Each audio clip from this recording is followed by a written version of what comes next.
Welcome to the hottest movie review on the internet today, the A-List Review. I am your host, the Game Changer, Wes Troop.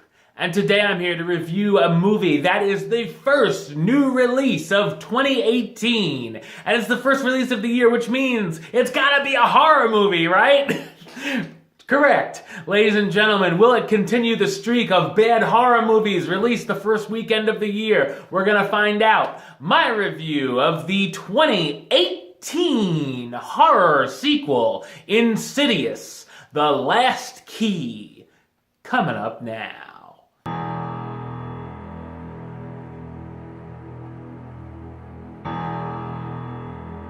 Taking place in 2010, parapsychologist Elise Rayner gets a call about coming to exorcise a demon. This case is a bit different though because the haunting is taking place in Elise's childhood home.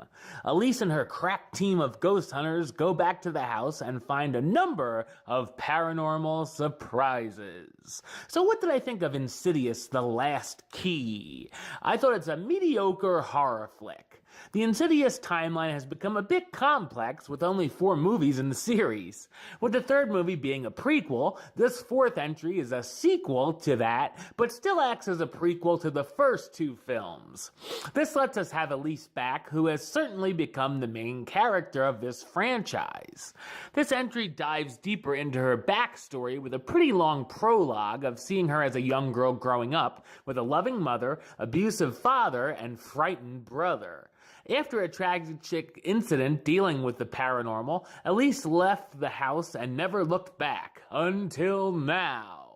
The film started out interesting enough, but as it goes on, starts to go downhill really fast. There are a few creepy moments in the first half, but after that the scares begin to get a little stale.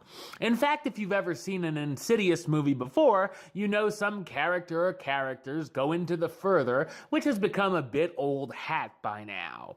Of course, there are jump scares galore, some of which do hit, and a bunch that miss as well. There's also an overabundance of ghosts throughout the film, some of which are good, some bad, and some we're not too sure about.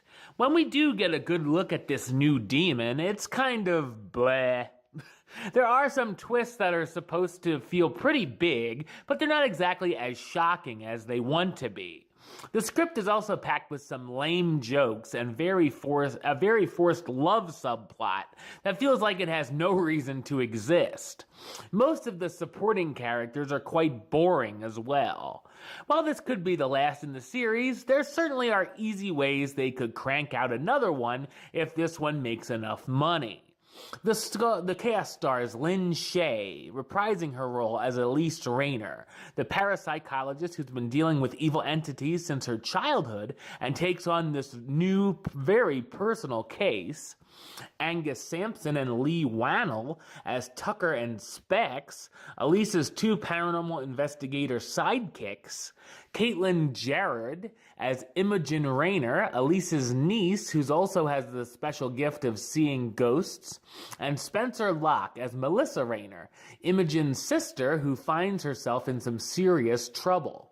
Insidious: The Last Key has a few entertaining moments here and there, but ultimately feels like an unneeded entry in this series. I'm gonna give it the rating of meh. It's okay.